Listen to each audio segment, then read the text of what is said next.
On Christmas Day 2021, a rocket lifted off from the Guiana Space Center in South America, carrying the most complex scientific instrument humanity had ever built. The James Webb Space Telescope, a decade late, billions over budget, carrying a mirror the size of a tennis court folded like origami inside a fairing, deployed in space over the following weeks with a precision that made NASA engineers weep with relief. In July 2022, it opened its eyes, and within days of its first deep field images arriving on Earth, something was wrong. Not with the telescope, with the universe. The images showed too many galaxies. Galaxies that were too big, too bright, too structured, too old. Galaxies that, according to every model cosmologists had spent decades building, should not have existed at all in the era they were found in. The phrase that spread through the astrophysics community was universe breakers. And as of July 2026, 4 years into JWST's science mission, the universe has not been fixed. Every new observation the telescope makes pushes the problem deeper. The standard model of cosmology, the framework that explains how everything from the Big Bang to the present-day universe evolved, is not broken beyond repair. But it has cracks in it that the James Webb Space Telescope put there, one impossible galaxy at a time. And understanding what those cracks are, what they mean, and what might have to change to fill them, is the most important story in astrophysics right now. To understand why certain galaxies are impossible, you need to understand how the standard model of cosmology says galaxies form. The universe began approximately 13.8 billion years ago in the event called the Big Bang. Not an explosion in space, but an expansion of space itself, from a state of unimaginable density and temperature to the cooler, larger universe we observe today. In the first few 100,000 years, the universe was a hot plasma. Protons, electrons, and photons locked together in a state where atoms could not form and light could not travel freely. When the universe cooled enough at approximately 380,000 years after the Biggie. Bang, electrons combined with protons to form neutral hydrogen, an event called recombination, and the universe became transparent to light for the first time. The photons released at that moment have been traveling ever since, stretched by the expansion of the universe into the microwave frequencies that we now detect as the cosmic microwave background. Embedded in the CMB are tiny temperature fluctuations, ripples of slightly more and slightly less dense regions, that represent the seeds from which all structure in the universe grew. Those seeds grew through gravity. In regions that were slightly denser than average, matter gravitationally attracted more matter. Over millions of years, this process produced increasingly concentrated structures. Dark matter, the invisible, non-luminous component that makes up approximately 27% of the universe's total mass energy, collapsed into enormous halos first, because it interacts only through gravity and was not slowed by the electromagnetic interactions that complicated ordinary matter's behavior. Ordinary matter, hydrogen and helium gas, fell into the gravitational wells created by these dark matter halos. As it compressed and heated, it eventually formed the first stars, and those first stars began the process of building heavier elements through nuclear fusion, elements that would eventually become the raw material for rocky planets and living things. The first galaxies in this picture formed slowly and gradually, small, irregular, dim, composed mostly of hydrogen and helium, growing over hundreds of millions of years by accreting gas and merging with other small galaxies. Large, massive, well-structured galaxies, galaxies like the Milky Way, were not supposed to exist until the universe was several billion years old. The James Webb Space Telescope was designed to see the early universe directly.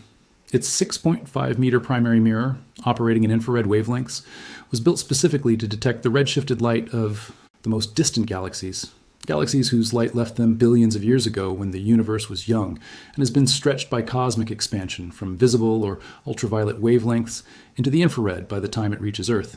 The redshift of a galaxy is the primary measure of its distance and its age. The higher the redshift, the more the light has been stretched, the farther away, and the more ancient the galaxy. Redshift 6 corresponds to a universe roughly 950 million years old. Redshift 10 corresponds to a universe roughly 460 million years old. Redshift 14 corresponds to approximately 280 to 290 million years after the Big Bang. Before JWST, the most distant galaxy confirmed had a redshift of about 11. The expectation for what JWST would find at these redshifts was grounded in simulations built on the standard model. Small, dim, irregular protogalaxies, few in number, barely beginning the process of star formation. What JWST actually found was the opposite. Almost as soon as the telescope was switched on, astronomers saw something surprising. There seemed to be big, bright galaxies everywhere in the early universe. There were far more of them than predicted, and they were far larger than predicted.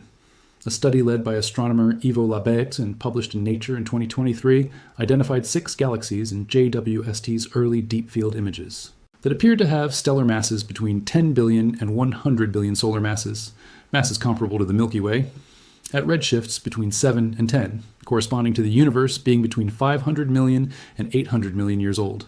Some appeared to be monstrously massive, up to 100 times weightier than theories had predicted. The paper calculated that if these mass estimates were correct, the galaxies contained more stars than the Standard Model's dark matter halo simulations could have produced in the available time since the Big Bang, even assuming that every single atom of gas that fell into a dark matter halo was converted into stars with 100% efficiency. 100% star formation efficiency is physically impossible in any known process. Stars form from molecular clouds, and the process is turbulent, inefficient, and self-limiting. Radiation and stellar winds from newly formed stars blow away the remaining gas, quenching star formation before more than a few percent of the available material is converted. And yet the galaxies JWST was finding appeared to require efficiencies approaching 100%, or masses that the models simply could not produce. The phrase universe breakers was coined by the science press, and the astrophysics community did not entirely disagree. The most extreme result came in January 2026, when a paper led by Rohan Naidu, OFMIT's Kavli Institute, was published in the Open Journal of Astrophysics. The galaxy, designated MOEM-Z14, was confirmed at a spectroscopic redshift of 14.44, placing it approximately 280 million years after the Big Bang, the most distant galaxy ever confirmed. Lead author Naidu stated that, with Webb, we're able to see farther than humans ever have before, and it looks nothing like what we predicted, which is both challenging and exciting. MOEM-Z14 is not just a faint smear of light. It is bright enough, luminous enough, that its existence at 280 million years after the Big Bang requires that star formation in the very early universe was far more vigorous than any Standard Model simulation produced. The paper's authors described an unexpected population of bright, ancient galaxies that has electrified the community and raised fundamental questions about galaxy formation in the first 500 million years after the Big Bang, and JWST continues to find more. Astronomers at the universities of Missouri, using the James Webb Space Telescope, uncovered 300 unusually bright cosmic objects that may be some of the earliest galaxies ever formed. The number keeps growing with every new deep field observation. The puzzle is not just the number and mass of early galaxies. It is their structure. The Standard Model predicts that the earliest galaxies should be chaotic, irregular blobs, matter in the process of assembling itself from gas and dark matter, not yet organized into the orderly disk and spiral structures that characterize mature galaxies like the Milky Way. JWST has found early galaxies that are already organized. The Big Wheel, a galaxy from around 2 billion years after the Big Bang, shows a delicate spiral structure that should have been destroyed by the mergers and collisions common in the early universe. Thais Nanayakara, commenting on the Big Wheel, noted that the fact that this galaxy did not become elliptical means that there might be ways that galaxies can grow that we haven't encountered in the local universe. And in January 2026, a team at Texas A&M University reported an even more startling structural discovery. Using JWST, researchers identified an ongoing merger of at least 5 galaxies about 800 million years after the Big Bang, dubbed JWST's quintet, surrounded by a halo of oxygen-rich gas. Lead researcher Wei Hu noted that a merger involving such a large number of galaxies was not expected so early in the universe's history, when galaxy mergers were thought to be simpler and usually involve only 2 to 3 galaxies. 5 galaxies colliding and merging in a compact region of space 800 million years after the Big Bang, generating oxygen-rich halos that require multiple generations of stellar nucleosynthesis to explain. The oxygen alone tells a story.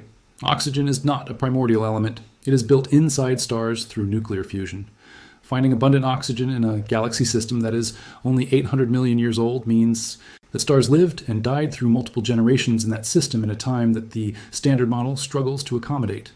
The little red dots have added another layer to the puzzle. Astronomers discovered mysterious little red dots that may not be galaxies at all, but a whole new type of object described as black hole stars. These objects, compact, red, extraordinarily luminous, began appearing in JWST deep field images in 2023 and have since been found in large numbers across multiple surveys. Their spectral signatures are puzzling. They show characteristics of both actively star-forming galaxies and actively accreting black holes simultaneously, in a combination that does not fit neatly into any existing category. The origins of the little red dots may reveal how the first black holes formed. One hypothesis is that they represent a phase of cosmic history in which the boundary between a massive star and a black hole was blurred. Objects so massive and so dense that they were simultaneously fusing material as stars do and accreting material as black holes do before collapsing into the supermassive black holes that now sit at the centers of most large galaxies. If this hypothesis is correct, it would resolve one of the most persistent puzzles of early universe cosmology. Where did the supermassive black holes that power quasars at redshifts above 6 come from, given that the standard model cannot easily grow a seed black hole to billions of solar masses in the available time through conventional accretion? A black hole from about 1.5 billion years after the Big Bang was observed gobbling up material at about 40 times the Eddington limit, the theoretical maximum rate at which a black hole can accrete material before its own radiation pressure blows the infalling gas away. 40 times the Eddington limit. The Eddington limit is not a soft guideline. It is a physical balance point between gravity pulling material in and radiation pushing it out. Accreting at 40 times that rate is not something that the standard physics of black hole accretion was designed to accommodate. It suggests that in the early universe, black holes could grow in ways that current theory does not fully describe. Perhaps because the dense, pristine gas environment of the early universe allowed conditions that cannot be replicated in the local universe, where heavy elements and turbulent magnetic fields complicate the accretion process. The question of whether the impossible galaxies truly break the standard model, or whether they merely reveal gaps that better models can fill without abandoning the fundamental framework, is one that the astrophysics community has been debating since 2022. Cosmologist Julian Munoz of the UPaul, University of Texas at Austin, cautioned that before saying we need to throw away everything we knew in cosmology, we should understand the language JWST is speaking, noting that James Webb is giving us a new dictionary to translate the language of the early universe. His point is well taken. Some of the early mass estimates for impossible galaxies were revised downward when more careful analysis accounted for the contribution of nebular emission lines to the infrared brightness that JWST was measuring. Emission lines from ionized gas surrounding young stars can mimic the infrared signature of stellar mass if they are not properly separated from the stellar continuum in the spectrum. When the emission line contribution is subtracted, some of the most extreme mass estimates come down significantly, but not all of them. The most carefully analyzed cases, the ones with spectroscopic redshift conformations rather than just photometric estimates, continue to show galaxies that are more massive, more luminous, and more structurally mature than the standard model predicts.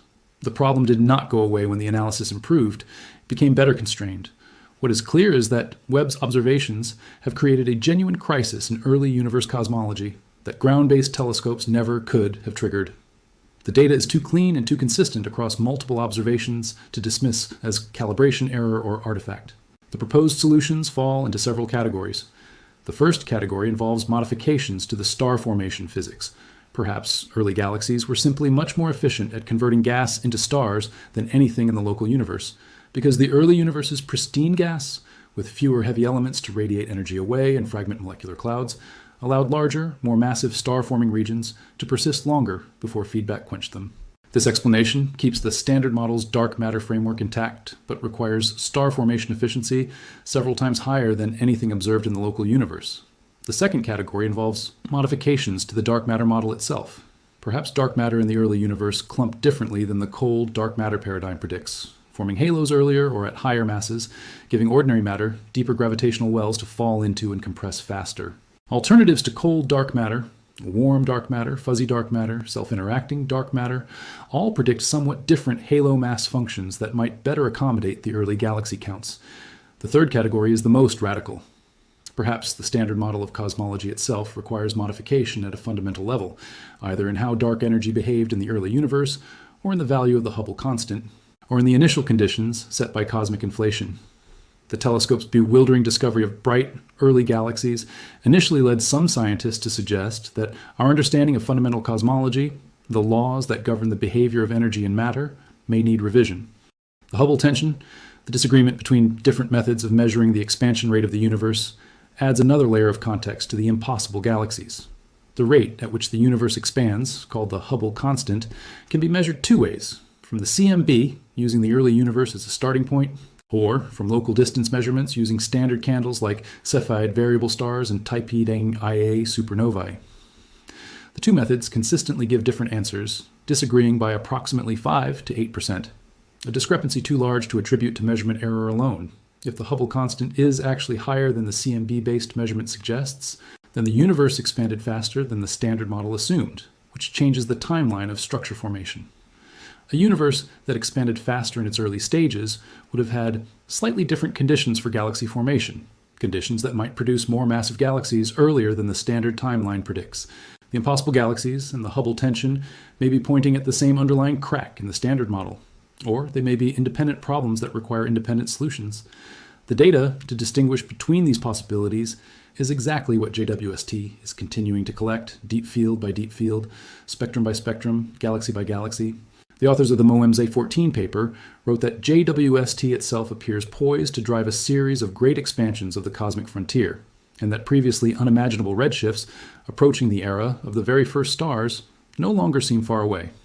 The first stars, population 3 stars, composed of pure hydrogen and helium, uncontaminated by any heavier elements, because no previous stellar generation had existed to produce them, are the ultimate target. No one has ever directly observed a population 3 star.